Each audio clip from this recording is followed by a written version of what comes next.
Are you ready? Are you ready? If you ain't got no money, take your broke ass. Hello gorgeous people, love to scrap. It's Val from Australia. I'm going to alter the gorgeous lampshade that I purchased over at the thrift store today for $3.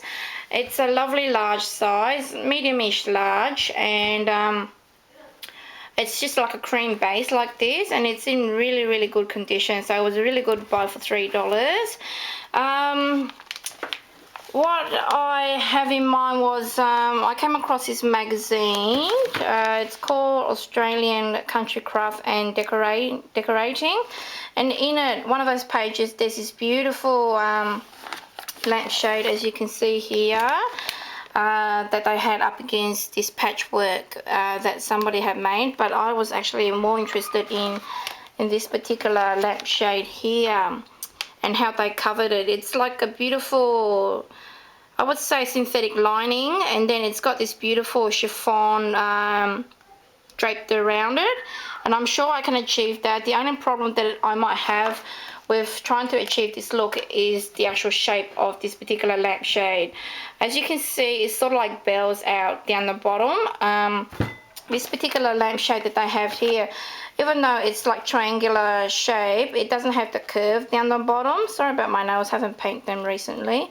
It hasn't, like, it doesn't have a bell or throw shape. It's sort of like straight like that and like that, more triangular, whereas my lampshade sort of like flares out down the bottom. So I'm not sure how it's going to turn out, but hopefully it will look just as beautiful. And once I have worked out a way of covering my lampshade very similar to this one right here in this magazine, I will be right back to show you guys the finished project. Not finished, but partial finished project, and see how we go. Stay tuned.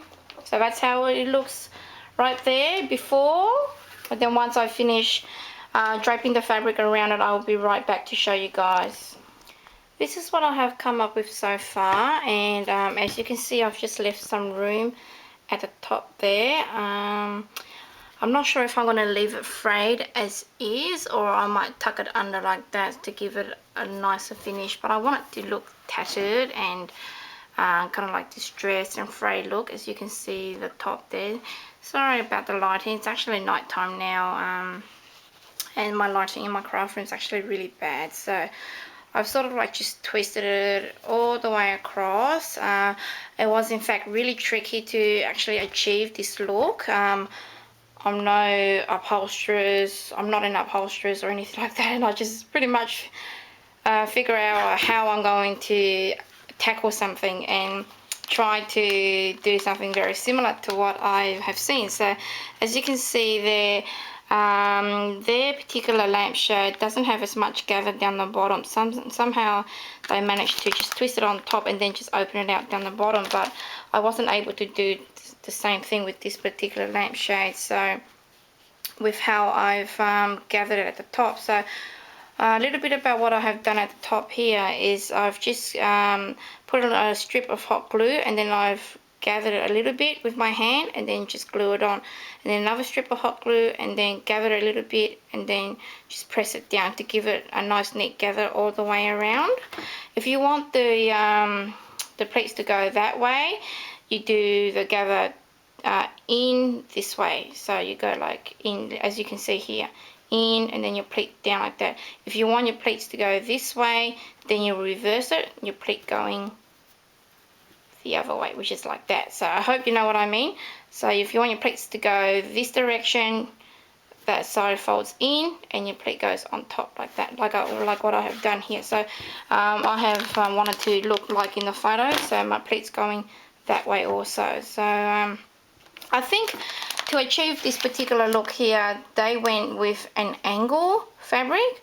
Like they might have cut their fabric at a diagonal, where I've just cut mine rectangular. So that's why I was not able to achieve the same look, but it still came out okay to me. Love that look there. That actually looks really nice there, and that's one of the sides I will be using instead, because as you can see, ooh, It's a beautiful twist.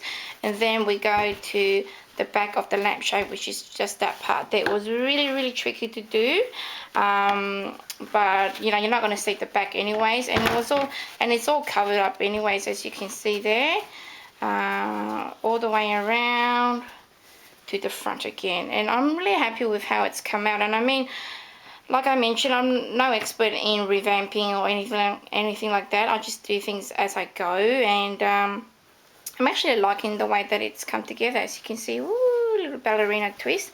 Sorry to make you dizzy there, but that's just pretty much of what I have done. And then I've just sort of like pulled it across that way, and then I actually pin it down here in like I would pleat it.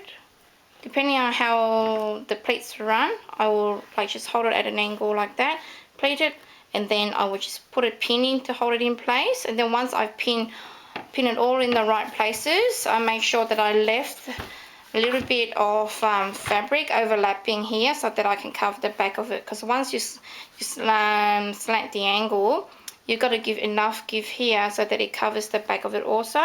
If you don't leave enough and you just make it meet up here, you're going to have like a triangular part here which does not cover. So leave a long enough, like leave your fabric long enough so that you can overlap it, so that it goes over the actual fabric itself. So, and across like that, drape it across. So that's pretty much how that is. And then down the bottom here, once I have glued it, pin it first, and then I will go put the hot glue underneath the fabric, and then pull it taut, and then just glue it all the way across, and then once I've glued it with my hot glue stick, put a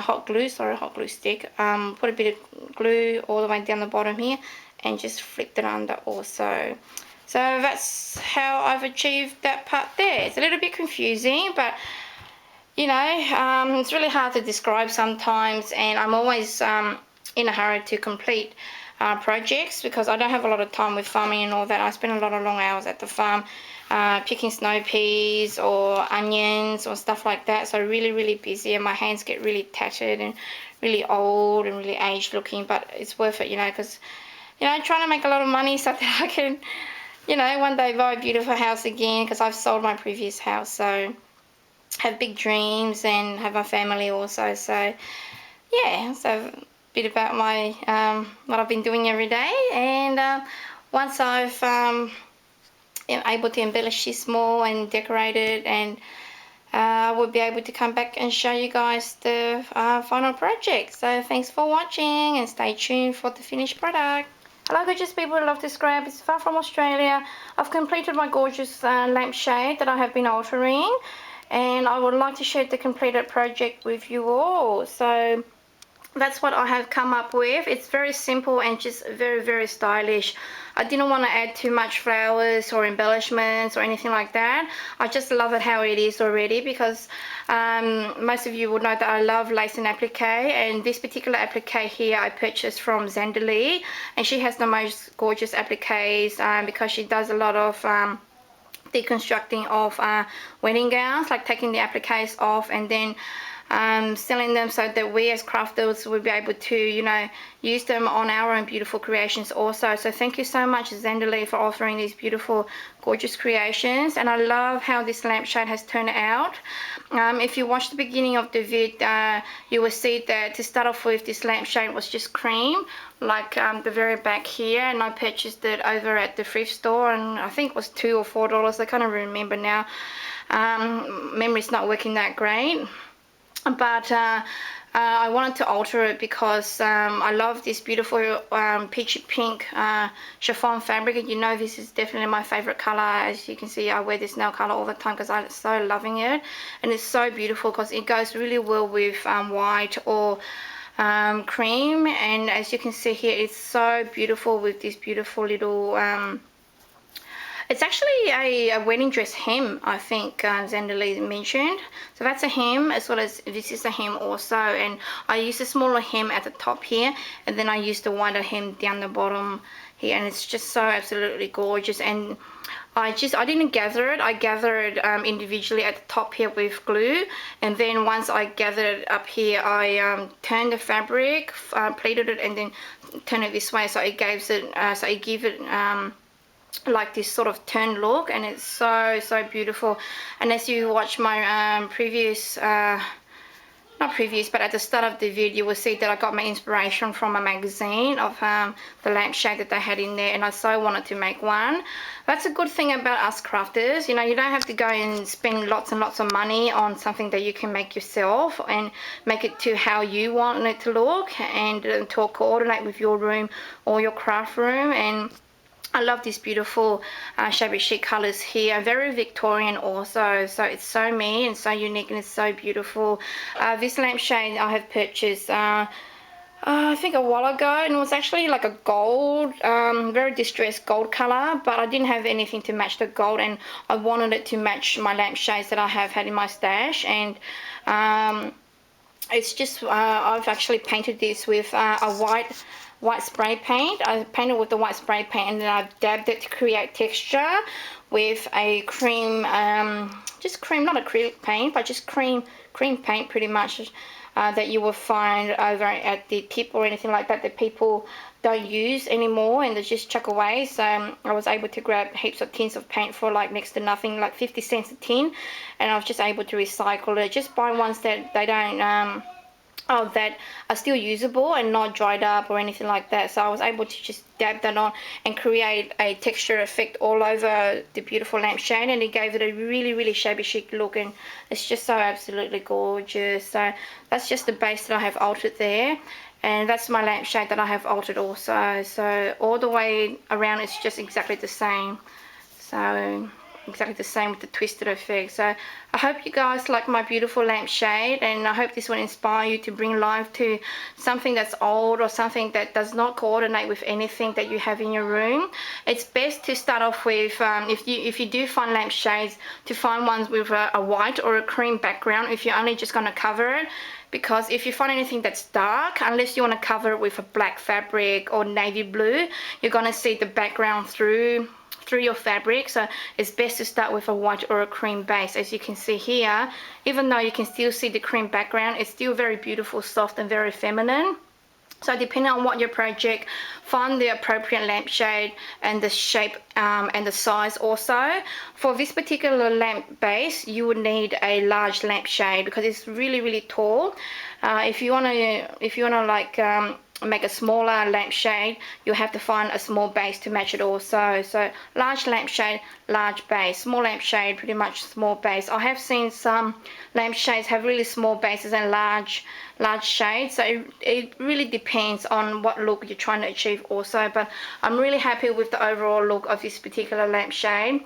This isn't where this lampshade is going. It's going on my craft desk where I craft, but it has a lot of, this particular style, I just have a lot of things on display at the moment, and because if I have it here to display with you guys, it's just really busy, and it will take the focal point off the lampshade, and you go, oh, what's in the background there? So that's why I've just popped it here, so that you guys can just concentrate on the gorgeous lampshade that I have altered and put together here for you. So I've even thought about putting a beautiful bead fringing down the bottom here also, but then it didn't turn out. It didn't really turn out, but I sort of put the bead trimming there, and it sort of didn't go well together. But I love the simplicity of this, and because it's already beaded and really beautiful designer pattern, I just left it as is. It's so simple yet so elegant and very stylish. So I'm really happy with how that's come out. And like I mentioned, I originally had planned to make this like a tattered piece to go with my tattered cushion, like at the beginning of the video, but then I just sort of like drifted elsewhere, and that's how I come up with. So I do apologize for leading you guys in the wrong way, but sometimes you just have to go with the flow and create things that, you know, you just feel and just have a feeling of creating and how it's going to turn out. So I'm really happy with how it's turned out, and like I mentioned, I hope this will inspire you to bring your life to any old lampshades that you might have around the house. So Thank you very much for watching, and there's a close-up of the beautiful intricate little beadings on all of these yummy goodies that Zenderly has to offer. So hi Rosella, love your trims, just beautiful. So thank you guys so much for watching, and hopefully you will be able to share some of your gorgeous altered projects with me also. Love you all, bye.